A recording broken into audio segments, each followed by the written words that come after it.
So I see you decided to come back for some more Act Right Entertainment Television, or better known in short, in A.R.E. TV, with your favorite host, Andrew Act Right, talking about wrestling, getting you ready for the upcoming Royal Rumble going down on January 30th. So we're going to be breaking down Monday Night Raw, a little bit of Friday Night Smackdown to give you a synopsis of what's going on and to what we can look forward to during this upcoming week. Also, we're going to talk about PeaceMaker because they gave us another amazing episode on HBO Max. And last but not least, we're going to talk about Scream. Went and seen that movie just the other night in theaters, and I gotta say, that was actually a very good movie. So if you're ready to just sit back, relax, or do your chores around the house and listen to your boy Act Right, put a little entertainment in your evening or whatever time you're listening to me, hey, well, you better turn this thing up. Also, remember, there is spoilers, so just be prepared for that. But let's get it in. It's Monday Night Raw. Kevin Owens, he pretended that he had himself a knee injury,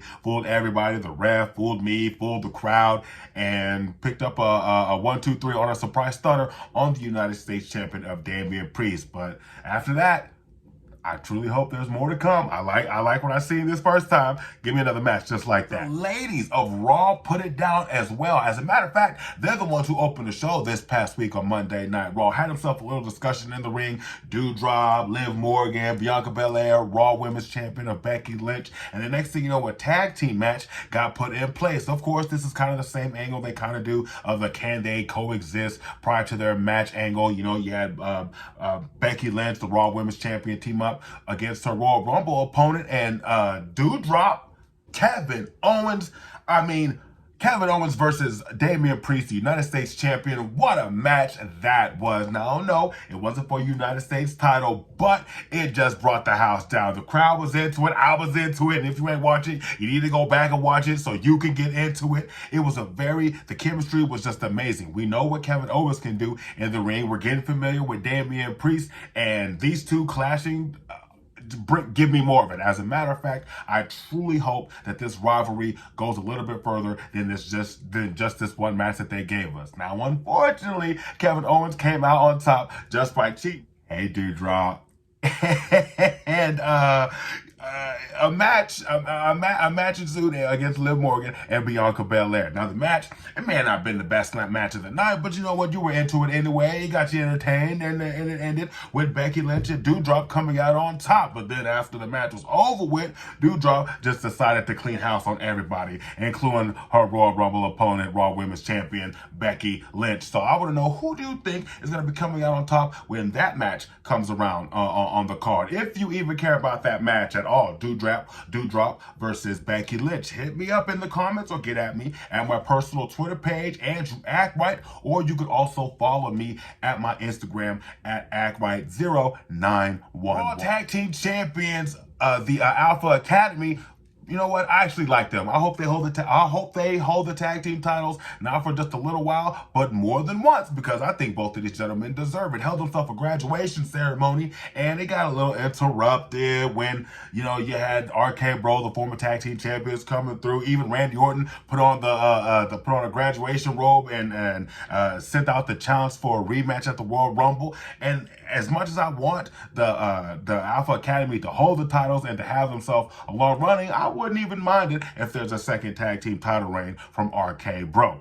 How would you feel if there was a second title reign from RK Bro? Like, I want to know. I want to conversate with you guys. I want to have a conversation about all this wrestling. If you watch it, get at me in the comment section. Also, like and subscribe to A.R.E. TV, because we got more ahead. We're gonna let you know about some other matches, like the main event. Yeah, the main event between Bobby Lashley and Seth Rollins. What an amazing match that was. The thing about that match, though, it didn't end very well. And the reason it didn't end very well is because you had interruptions from former business associates of the Hurt Business, from like Shelton Benjamin and Cedric Alexander, just going in there toying with the matches. They in their feelings because they're no longer part of the squad. You know, that almighty Bobby Lashley don't want them no more, and he let them both know to their face. So they decided to come through and just tear up that match. But in doing so, they distracted Seth Rollins as well. So much so that he almost got jumped by the tag team champions of SmackDown, the Usos, in honor of the Bloodline and in honor of their tribal chief, Roman Reigns. So in that, it kind of set up what was going to happen what's going to happen on Friday Night Smackdown. We're going to get to that here in just a minute. We got a couple more matches we're going to put on your mind, and then we're going to let you know all about a little Friday Night Smackdown. Other matches that went down, like Austin Theory versus Finn Balor. Actually, some people think Austin Theory is a candidate to possibly be one of the winners of this upcoming Men's Royal Rumble match. And if you're just now joining us on A.R.E TV, Act Right Entertainment Television, who do you think is going to be possibly the winner of this year's Men's Royal Rumble match? Let me know. Do you think it could possibly be a Finn Balor? Do you think it could be AJ Styles? Do you think it could be Austin Theory? Could it be Kevin Owens? Who could it possibly be? Could it even be a sneaky win like a Sami Zayn or a Johnny Knoxville? And Johnny Knoxville is in the Royal Rumble. We're going to talk about that when we get to the Friday Night Smackdown part. But there's, like I said, there was some other matches that happened on Monday Night Raw. You had Omos versus Reggie. You had the Mysterios and the Street Profits going up against the Dirty Dogs and Commander Aziz and Apollo Crews. But this match here, okay, the Mysterios and Street Profits won, but then afterwards, the Mysterios threw out the Street Profits as if this is a Royal Rumble match. But then Rey Mysterio threw out Dominic, I guess, in the Royal Rumble match.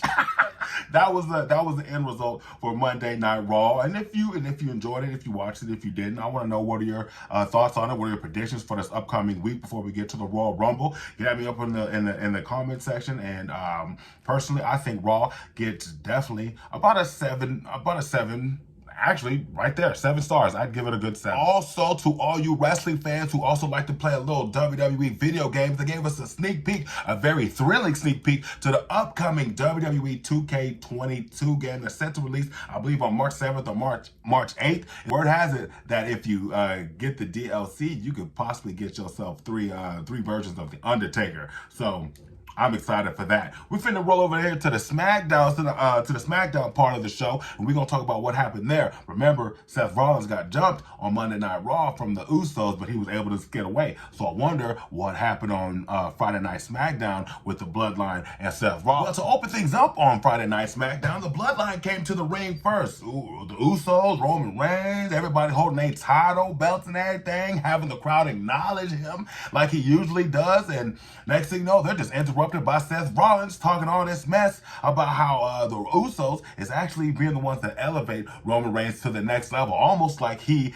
and Mox did in the Shield. Mox, known as John Moxley, formerly known as Dean Ambrose. Shouts out to you, Seth Rollins, giving so much respect to John Moxley and saying his name like that instead of saying his old name. So 100% shouts out to you for that. That's respect. But either way it goes, they were telling Seth Rollins that if he wants to have a match against the Usos, he needs to have himself a partner, but there's going to be a stipulation. Well, out comes Kevin Owens, you know, the whole best friend angle that they like doing with Kevin Owens. Well, he got himself a tag team partner, and he got himself a tag team match with the Usos. But the stipulation is that if Kevin Owens and Seth Rollins win, then the Usos can't be ringside during the big title match at the Royal Rumbles. But if the Usos win, there's not going to be no title match for Seth Rollins. So big stipulations happening on that night, and we'll talk about that later on in the show. Now, if I'm not mistaken, wasn't that Summer Rae old fine self in the audience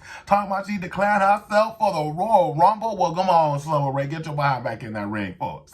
Kofi Kingston had himself a rematch, and this rematch I think was one that was well deserved because the brother been getting the 2-for-1 special with Madcap Moss and Happy Corbin, and he's been getting, you know, he's been outnumbered, you know what I mean? But the next thing you know, this match happens, and he's got Big E, former WWE champion, New Day brother, having his band. With that, Kofi Kingston picked up the win. He not only picked up the win, Big E dropped Madcap Moss right in front of Happy Corbin to let him know, nah, all that other business y'all been doing to my homeboy, it ain't happening right here tonight on Friday Night Smackdown.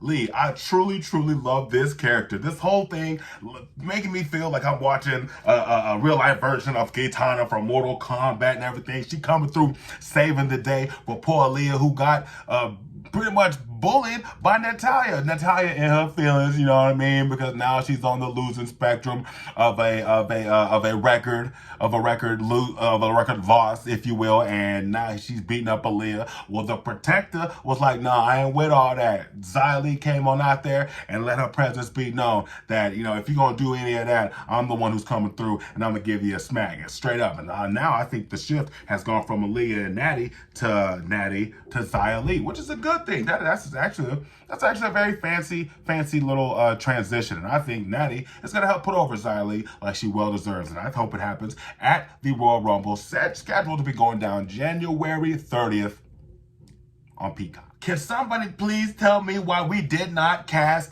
Johnny Knoxville as Plastic Man? Like, Johnny Knoxville literally is the greatest choice for Plastic Man. If you don't know who Plastic Man is, he is this dude. He could stretch in DC, but he could do a lot more than stretch. He could he could literally cover this entire house with his entire body.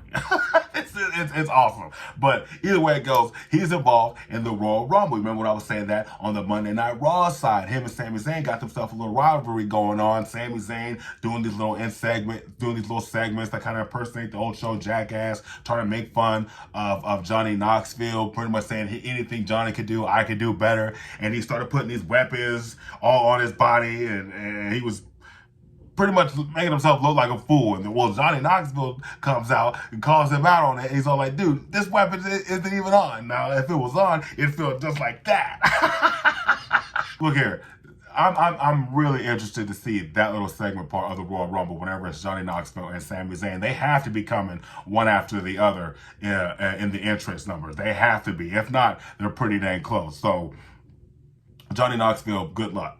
Sami Zayn, also, good luck. Then we get to the main event tag match between Seth Rollins and Kevin Owens and the Usos. This is one of the matches that's I love first of all, I love tag team matches, and tag team matches, they're overdone as main events sometimes, but this one right here, we don't mind this one happening because it was awesome all the way up until my man Roman Reigns got his causes disqualified. So now Seth Rollins is gonna be in the match. Why would you do that?